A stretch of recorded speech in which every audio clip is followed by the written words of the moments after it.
Hello, I'm Jenna. This is Joey Button, financial advisor here at the Tranel Financial Group. Joey and I were just recently having a conversation. So congratulations on your most recent interaction with one of our current clients. So they actually called me specifically and raved about Joey. So of course I go to Joey. I'm like, what's happening? What's going on? How did this happen? And so I actually want to take an educational moment, and I want to recognize a strategy that we have that we've really has been put into place as of the Secure Act this year, and something that could be or will be very beneficial to almost everyone who's leaving a legacy for their team members. So Joey, I'm actually going to turn it over to you. I want you to talk about and give an example. Obviously we've removed for privacy purposes and things of that nature, the actual current clients and things to that, but give the example and then give the reason why behind it. This is a great educational planning moment from Joey. So the Secure Act came into law on December 20th, 2019, and did a lot of good things. So it makes it easier for small businesses to have retirement plans for their employees. It makes it so that some part-timers can qualify for those retirement plans Yes, yep. that would have otherwise had to be full-time. It pushed up the required minimum distribution age from 70.5 to 72. So those are all good things. But one thing it did that probably isn't so pleasant for our savers is that it did away with stretch IRAs. So in this situation, the adjustment to the strategy that we've been implementing with the clients had to be adjusted simply because of the Secure Act. Okay, so our clients are going to be passing along a decent sum of money to their heirs, and for their whole working lives they have been doing the right thing, doing the kind of default strategy for most people in terms of saving for their retirements and in terms of legacy planning as well, of piling money into their pre-tax retirement accounts. And it's a wonderful strategy that has served many people very well. But when the Secure Act came into being on December 20th, from a legacy perspective, it kind of turned it on its head. And so that same strategy that had been operated really since the 1970s by so many people, from a legacy perspective, kind of became a tax problem. And so what we've done is we've started to aggressively, but with some strategic parameters, convert some of that pre-tax IRA asset, the traditional IRA, or some of you may know it as a 401k or a 403b, into Roth IRA assets.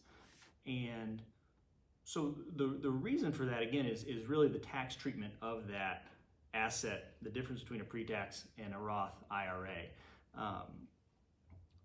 Before, when the heirs would inherit that asset, they would be able to stretch that asset over the course of their lifetime. So you inherit a sizable asset, and maybe you're in your mid-50s, you can stretch that out over the next 30-40 years and take that in annual, much smaller bites. So you show a lot less income from the distribution of that IRA over the course of each individual year. Now that runway's been shortened to 10 years. Because of the Secure Act. Because of the Secure Act. Okay. So one of the biggest provisions within the Secure Act, again, doing away with the stretch IRA, they did that by way of implementing a 10-year spend down.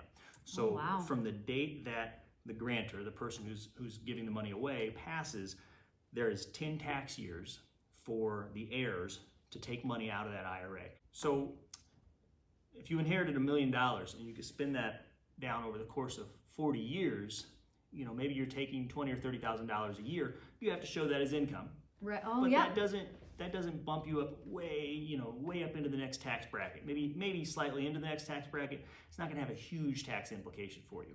Now, again, because instead of being able to do the stretch IRA, you have 10 years from the time the grantor passes to take the money out. Now you're having to take out $120,000 or so to account for growth, right? You've got 10 years to take down $1 million. There's going to be growth in that account over the years. You're going to have to bring in $120,000 into your checking account each year you're going to have to take a distribution of $120,000 each year. That's a drastic difference. So for, use an example of a single person making $60,000 a year. They're in the 22% tax bracket. If you add $120,000 to that person's income line, now they're at 32%. That's drastic. A 10% increase.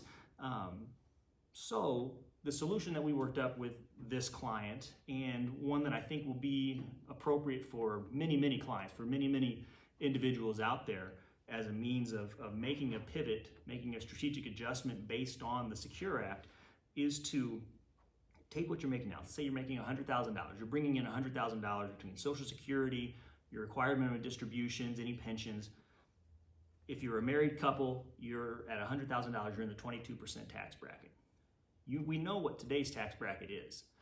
So we would use this Roth conversion strategy to fill up the rest of your tax bracket, the rest of that 22% tax bracket, which today would be able to take you up to around $170,000. The other thing we would look at is making sure that we don't cost you any additional money from a Medicare premium perspective. We don't want to increase your Medicare premium. Oh, that's good insight. Currently in 2020, a married couple can show $174,000 or less and still qualify for just the base bottom rate for Medicare. Okay.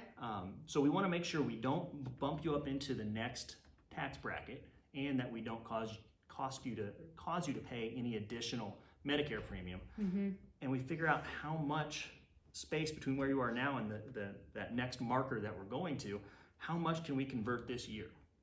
And so that person or the person that's executing the strategy would have that the additional Roth conversion. It's taxable, but it's taxable at your rate. So 22% in this situation, 22%, we know what this year is, and it allows you would then have access to that Roth asset that we convert. You would have access to it tax-free. It would grow tax deferred, and your heirs would be able to inherit that tax-free as well. And there wouldn't have a limit to spend down, correct? There would still be a 10-year. There's still a 10-year window when that asset is inherited as a Roth IRA. They still have 10 years to spend it down. Got it. Okay. But you can actually take advantage of that. Okay. So with a traditional IRA, tell me how, Joey. A traditional IRA, you can't wait until the last day to pull the whole thing out, because if you pull the whole thing out in that year, your tax bracket is you're going to be paying through the nose. With a Roth IRA, you can let that sit in there and grow tax deferred for as long as you think that it's going up. Right. You can then pull the money out of the Roth anytime from day 1 to the end of year 10. Pull that money out, and it's entirely tax free. Okay. So let's say we execute this strategy for 10 years. You're pulling over $60,000 from your traditional IRA into your Roth IRA each year. Over the course of 10 years, factoring in just 6% growth, that's going to be over $700,000 of a Roth IRA asset. When your heir inherits that, that's $700,000. But they can let it sit in there and grow for another 10 years. And so, 10 years of growth later, then they pull out the entire thing and they don't pay a penny of taxes on the Roth portion. Now, there's still going to likely be some money left in your IRA. That is a tax issue that we'll just have to deal with. But, if you live many years longer, maybe you're able to get it all out of the traditional IRA. The other thing you do is that strategy mitigates the risk. It lowers or reduces the risk of tax rates increasing. We know what this year's tax rate is. Right. This person is going to be 22% in that tax bracket, marginal rate of 22%. Your kid, or your heir, I should say, we probably know what tax bracket they're in today and what they would be if they inherited it today, but you're not planning on passing today, right? You're going to pass 10, 15, 20, 30 years from now. When you decide. What are the tax rates going to be then? Right. We don't know. Right. It's unpredictable. Yep. Nobody knows what it's going to be, but I think there's at least a fair chance that tax rates are going to be higher than they are today. And so not only will your kid, especially your heir, especially if they're in their working years, have to show a bunch of income, they're also at the mercy of tax changes over the course of your lifetime, whether it's another 10, 15, 20, 30 years. So it mitigates the risk of tax rates going up and costing your heir even more in tax loss. So it's something that could potentially be very, very impactful. Definitely. And it's something that, you could have been doing the exact right thing. You could have had a perfect strategy going up to December 19th of 2019, and all of a sudden, stroke of a pen, now we've got to make some adjustments. Wow, okay. Well, one, I can tell who your beneficiaries are, your heirs are. Joey's a very proud father in that sense. But two, so that's interesting. That's very, very interesting, because really a lot of what most financial advisors, if not all financial advisors, when leaving a legacy is just obviously putting those assets aside for them and allowing them to then utilize that when obviously you're gone. The two most things that are always going to happen in life are death and taxes, and this addresses both of them in that nature. So thank you so much, Joey, for explaining that. That is, that's a complex situation, and the Secure Act really did have a grand impact towards that. And I'm not even sure if a lot of people truly do know that the stretch IRAs are gone, right? That they're dissolved at this point. Well, and it's definitely a losing. The Secure Act has had a losing marketing battle this year, because when it came into effect, people were still trying to figure it out. Right. And before advisors or individuals figured it out, all of a sudden, coronavirus, COVID, right, all over the news, exactly, yep. distractions, and we're in lockdowns, and so, I think a lot of people, their focus changed. And so I'm not sure people have really addressed or come to fully grasp or understand the situation and the impact. And, the impact isn't on the person that owns the asset right now. The impact for the Secure Act, at least for that provision that does away with the stretch, that impact is going to be on your kids or your heirs or whoever who's inheriting it. Inheriting your money. So this is a relatively straightforward, simple solution, and it's one that can be very, very impactful from a tax perspective, mitigating any tax loss that might come from, instead of being able to slowly pull away from it, having to take the whole thing in a 10-year stretch. Okay, well, thank you. So thank you so much for that educational moment. Thank you to the clients who called me and said Joey was awesome for that, because it allowed us to then give this to the world and then have an educational moment for that. So if you have any questions or comments, please feel free to reach out or comment on this thread as well. This is Joey Button, financial advisor here at the Tranel Financial Group. If you have any questions, you can always reach out to us at 847-680-9050. Thank you so much. Thank you. That's really good, Joey. Good. I liked it. It'll be fun to splice that a little bit, but yeah. It's honestly, Joey.